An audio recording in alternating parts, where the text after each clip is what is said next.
سلام ستړي مشئ ستاسې د روغتیا په هیله په دې ویډیو کې غواړو دا زده کړو چې په څه ډول باندې کولی شو یوه حواله ترسره کړو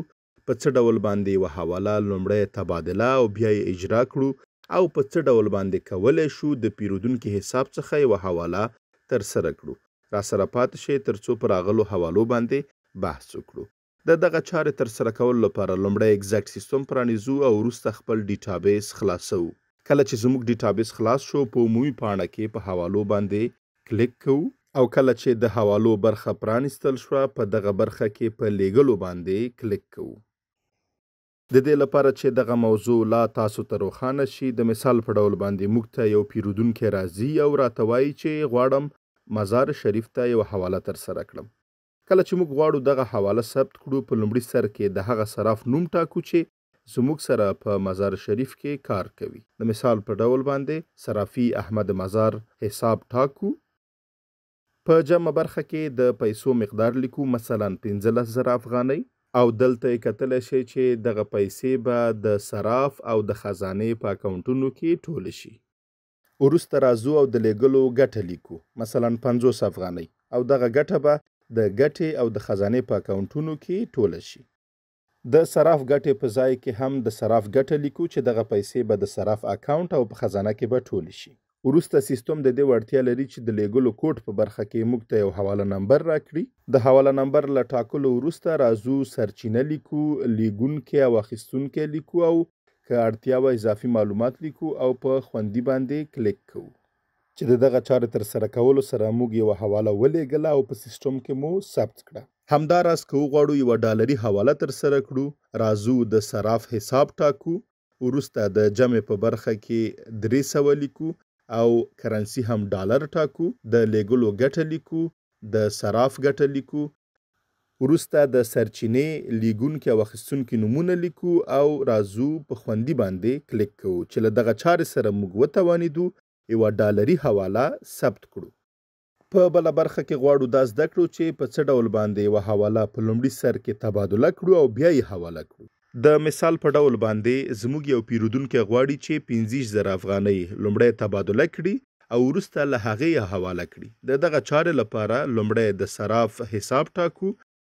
وروسته په دغه خوا کې د بدلونې مقدار په ځای کې د پیسو مقدار لیکو او وروسته بیرته راګرځو او د جمع په برخه کې کرنسي ډالر ټاکو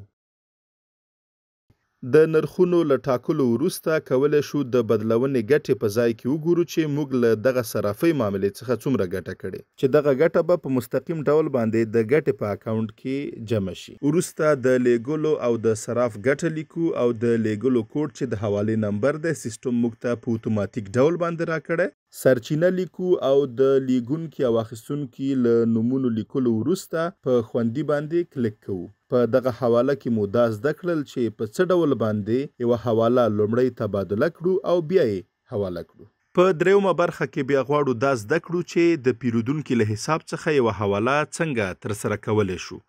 د مثال په ډول باندې زموږ یو پیرودونکی چې له موږ سره حساب هم لري غواړي چې 15,000 افغانۍ یو چاته حواله کړي د دغه چارې لپاره لومړی درک برخې ته راځو او په درک کې د دغه پیرودونکي اکاونټ ټاکو وروسته راګرځو او د صراف حساب ټاکو د پیسو مقدار په جمع برخه کې لیکو او اوسمهال تاسو کولی شئ دا وګورئ چې دغه مقدار به د شیر محمد په نوم زموږ له پیرودونکي اکاونټ څخه کم شي او د صرافي احمد مزار په اکاونټ کې به ډیر شي وروسته راځو او د لیږلو او د صراف ګټه لیکو چې په ترتیب سره دغه پیسې به د شیر محمد له اکاونټ څخه کمیږي د لیږلو ګټه به د ګټې په اکاونټ کې ډیریږي او د صراف ګټه به د صراف په اکاونټ کې ډیریږي د لیږلو کوډ خو تاسو ګورئ چې په اتوماتیک ډول باندې د سیسټم لخوا ټاکل شوی دی وروسته سرچینه لیکو د لیږونکي او اخیستونکي نومونه لیکو او په خوندي باندې کلیک کوو چې له دغه چارې سره موږ وتوانیدلو یوه حواله له حساب څخه ترسره کړو په بله برخه کې غواړو دا زده کړو چې که زموږ یو پیرودونکی وغواړي 15,000 افغانۍ له خپل حساب څخه یو چاته حواله کړي خو ګټه یې موږ ته نقده راکړي د دغه چارې لپاره باید څه ترسره کړو لومړی راځو په درک باندې کلیک کوو او د پیرودونکي حساب ټاکو. وروسته د صراف حساب په ځای کې د صراف حساب ټاکو. په جمع برخه کې د پیسو مقدار ټاکو او تاسو لیدلی شئ چې دغه پیسې به له پیرودونکي حساب څخه کمیږي او د صراف په حساب کې به ډیریږي. وروسته د لیږلو ګټې په ځای کې هغه ګټه لیکو چې موږ غواړو له دغه حوالې ترلاسه کړو، خو ګورو چې دغه ګټه د سلیم په نوم باندې زموږ د پیرودونکي له اکاونټ څخه کمیږي او زموږ په ګټه کې به ډیریږي. وروسته د صراف ګټه لیکو چې د صراف ګټه هم په همدغه ډول باندې د پیرودونکي له اکاونټ څخه کمیږي او د حمیدالله په نوم باندې د صراف په اکاونټ کې به ډیریږي. د سرچینې له لیکلو وروسته د لیږونکي او اخیستونکي نومونه لیکو او اوس باید په دې باندې ځان پوه کړو چې په څه ډول باندې دغه ګټه په نقدي بڼه باندې ترلاسه کړو، دا چې د پیرودونکي له اکاونټ څخه دا پیسې کمې نشي. د دغه چارې لپاره راځو او په دغه برخه کې سی بي فعالو چې له دې سره موږ نقدي مفاد فعاله کړی دی او زموږ د پیرودونکي له اکاونټ څخه به پیسې نه کمیږي بلکې په نقدي بڼه باندې به دغه ګټه زموږ د ګټې اکاونټ ته انتقالیږي. او د صراف ګټې په ځای کې هم کولی شئ وګورئ چې دغه ګټه به له ګټې اکاونټ څخه صراف ته انتقالیږي. په پای کې په خوندي باندې کلیک کوو چې له دغه چارې سره موږ وتوانېدو یوه حواله ثبت کړو چې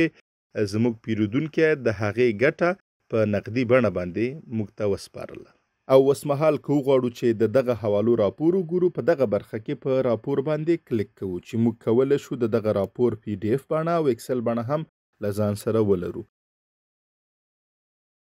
له پاملرنې مو ډېره زیاته مننه. که غواړئ چې په دې اړه لا ډېر معلومات ترلاسه کړئ، د ایگزیکټ سیسټم له ټلګرام ګروپ، یوټیوب چینل او همداراز د دغه سیسټم له ویب سایټ څخه لیدنه وکړئ.